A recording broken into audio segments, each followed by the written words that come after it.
Hey guys, this is Abhishek from gadgetstools.com, and today we are going to do the quick unboxing and full review of the Infocus phone, which has been launched in India for a very affordable price, which is 4,999. So we have the Infocus M2, which comes in this very simple packaging. As you can see, this is a very simple packaging and the contents inside are also very simple.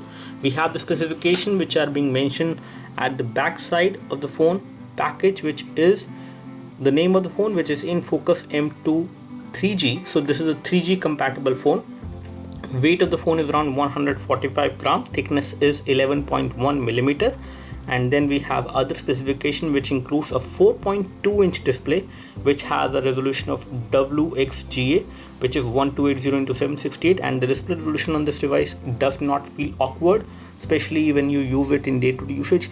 You will not notice pixels most of the time. When we talk about the version of Android, it is Android 4.4 KitKat, and it is 4.4.2 to be very precise. We have an 8 megapixel camera at the back and 8 megapixel camera at the front, which is something very unique at this price point which they have offered, because normally at this price point of 5,000 rupees, the phones does not come with 8 megapixel camera at the back, and again they have given 8 megapixel cameras both at front as well as at back, and we will just confirm that whether the front camera is also autofocus. The memory inside is 8 GB, and we have 1 GB of RAM, and it does have support for SD card as well, and you can insert an SD card up to 64 GB. We do have assisted GPS, and the battery on the phone is 2010 milliampere, which is again going to give you a pretty good battery backup of minimum 1 day. So 1 day battery backup you can easily get on this one, and you can even get more than that as well, depending on your usage. We have these contents, which includes the micro USB cable for data syncing and charging. We have a charger over there, which is a 1 ampere charger, which you will get within the package. And then we have the phone, and this is how the Infocus M2 looks like. I would say for the price, they have given a phone with a very good build quality. This phone does not feel like a cheap phone in any way, and it is pretty solid when you hold it in hand. Although in terms of the weight, for a 4.2 inch phone, this device is kind of heavy, but you can always get used to it, and the build quality is something which is very nice on this phone. So heavy weight is something which you can always ignore for that. We can always remove the back cover, and once we remove the back cover, we can see the battery over there, which is again non-removable on this phone. And when it comes to the slot, we have the SIM card slot 1, the SIM card slot 2, and then we have this micro SD card slot over there for the memory card. So you can insert a memory card. Here we have buttons, and these are plastic buttons colored in silver, and they give you good amount of feedback whenever you press them. At the back, you can see that we have 8 megapixel camera. This is an autofocus camera, and you do have LED flash as well. We have the Infocus branding over there, and a cutout over there for the loudspeaker, and again it is slightly curved over there. The phone has a curved profile, which you can easily notice over there, which does make this phone kind of thick at 11.1 millimeter, but you have a very nice grip when you hold this phone in one hand. And the finishing at the back is also matte finish, so it is matte finish plastic. Good quality plastic has been used, and you can hold this phone in one hand without any issues. It does give you a pretty good one-handed usage as well. So one-handed usage of this phone is good. You can access all the part of the screen with one hand without any issues. One more thing which they have done, apart from providing the 8 megapixel camera at the front, they have also given a soft flash. So there is a soft flash as well, especially in case you are taking your photos, selfies in low light. You can use this flash, and you do have LED notification light as well on this phone, on this budget Android phone. We have the touch capacitor buttons, which are there on the body of the phone. Again, there is a compromise. They have not given backlit LED, but on this particular price point of 5,000 rupees, they have given a lot more, which does make a lot of sense on this phone. But backlit LED is not there on these touch capacitor buttons. They are colored in silver, so you can see them. On this side, you have the power and sleep key. On the top, you have 3.5mm audio jack. You do have a secondary microphone for noise cancellation as well as for video chat on this phone, which is good. And on this side, we can see that we have the volume rocker, which is also a kind of a flat button. It is a plastic button, gives you a good amount of feedback. At the bottom, you have micro USB port for data syncing and charging. And again, as we already told you, this is the 8 megapixel camera at the back, which can also record high definition video. When it comes to the earpiece, we do have a nice metallic earpiece below the glass, and the front display is also good in terms of the viewing angles and the color reproduction. So this phone looks good and also feels good when you hold it in hand. Let's take a look over the build quality and the overall software experience you will get on this one. So build quality, as we already told you, is pretty good for the price. Let's talk about the software now. So this is the UI, which is a custom UI running on top of Android on this one, which is kind of smooth. There is no issue at all. I have used this phone for approximately 3 to 4 days and I have not faced any major issues, and the UI is pretty smooth. However, it can be slow at times, but definitely it is stable, I would say. In terms of the custom UI, you can easily dial a number, but when it comes to making a video call, you do have that option as well. So this is something which is kind of missing these days on most of the budget Android phones, but this phone does give you the option of making a cellular video call directly from the phone dialer.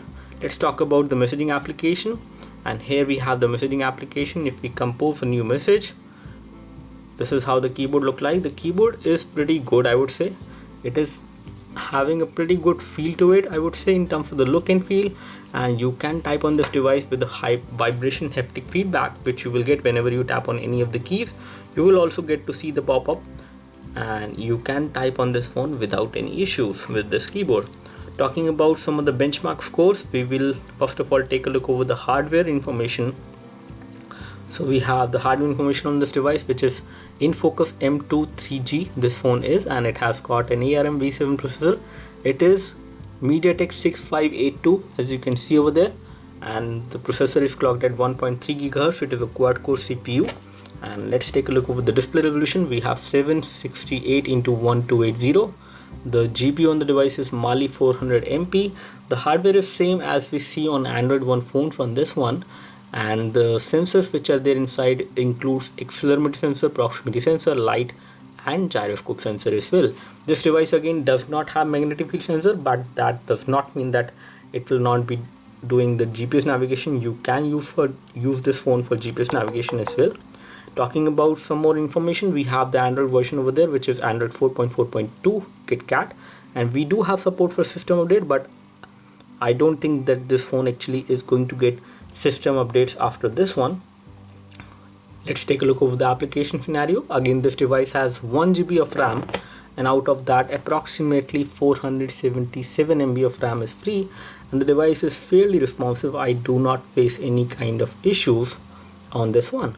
When it comes to the internal storage, it is 8 GB, out of which 2.51 GB is being taken up by the system, and 4.62 GB is available to the user, which is also a very good thing. And you also have the option of changing the default write disk. So once you insert an SD card, you will be able to install most of the applications on the SD card which are supported. Talking about sharing options, you do have support for tethering and portable Wi-Fi hotspot as well. You have support for USB tethering, and Bluetooth tethering is also supported. Let's take a look over the display settings, and we will find out whether it supports automatic brightness. So here we have the wallpaper, and when it comes to brightness, we do have support for automatic brightness as well. Again, this device has a pretty good display which looks like an IPS LCD display, which does give you pretty good viewing angles, and there is no problem with the color production as well. Let's talk about the N2 benchmark score which we got on this one, and we have got a score of 18150 on this device, which is a pretty decent score for a device like this which cost only 5,000 rupees. Talking about Ninamark, we have got a pretty decent score on Ninamark as well, and we have got a score of 58.9 FPS, and this device can handle high definition games as well. We have played 2 games on this one as of now. One is Subway Surfer and Blood and Glory. Both of these games are running pretty fine without any kind of issues. Talking about multi-touch capabilities, we have approximately 2-point multi-touch on this phone, which is. Now let's check out the camera on this device, as we have pretty good cameras at the rear as well as at the front. So the rear camera is autofocus and it can take pretty good photo as of now in this low light scenario. Let me just turn off the artificial light and take this photo again.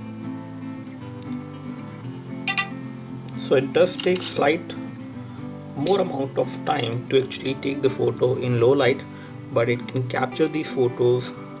And then let's take a look over the camera quality. So this is the one which has been taken without light, and this photo is looking pretty good in terms of clarity, in terms of details, and in terms of the overall colors which are being reproduced. It is looking nice, whereas the one which has been taken with light, it is looking slightly better, slightly more brighter I would say, as compared to the one which has been taken without light. And both of these photos are actually looking very nice. Talking about the rear camera features, we do have panorama mode supported, beautification mode is also there. You do have support for HDR mode as well, and you can record high definition video at 720p on this device. Talking about the front camera, let me just take a look over the front camera now. So this is how the front camera look like, and again I can take a photo of mine to show you the clarity of the front camera. So again, this is a camera which actually seems to be working on some kind of proximity sensor, I guess. I'm not sure whether it is taking that photo, but let me just take this photo again. So it has taken the photo, and I can use the flash as well. So as of now I'm using the flash which is right now there on the front, as you can see. And let me just take this photo. So both of these photos have been taken, and let me just show you both of them. So this is how the photo looks like, especially when you use flash. The soft flash on this device is pretty okay. It is not a very high intensity, but especially in low light scenarios it is going to help you a lot to take photos. And the front camera quality is very good, I would say. For the price, they have given a very good camera both at the rear as well as at the front, which is a very nice thing. But again, it is a fixed focus camera. And talking about the front camera photo which has been taken without the flash, this is how it looks like. This one is also looking good. So front camera is doing a pretty good job, I would say. You can also do a pretty good quality of video chat from the front camera. Now let's take a look over the gaming performance of this one. So now we have Subway Surfer loaded, and this game is running pretty smoothly on this device with this much of hardware. Everything is responsive, touchscreen is very responsive, there is no problem with the finger touch, and graphics are also rendered very nicely. Without any issues, I can play this game pretty smoothly on this device.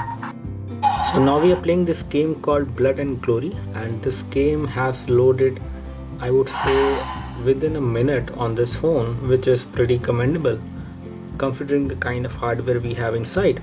So, and I think it can play this game. However, you will need to wait around 2 minutes or more, especially whenever you are loading this game for the first time.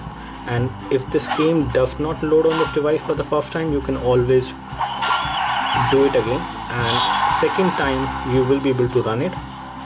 And it happens with most of the devices, especially the budget Android phones which I have seen, that this game is kind of heavy in terms of graphics. So again, I can play this game on this device without any issues, which is more important, and it is running pretty smoothly without any kind of issues with the graphics.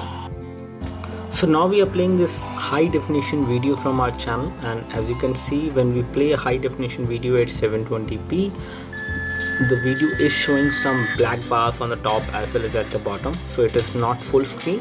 However, there are no black bars on the right or left. When it comes to the quality at which it is getting played, it is getting played at 720p, which is a very good thing.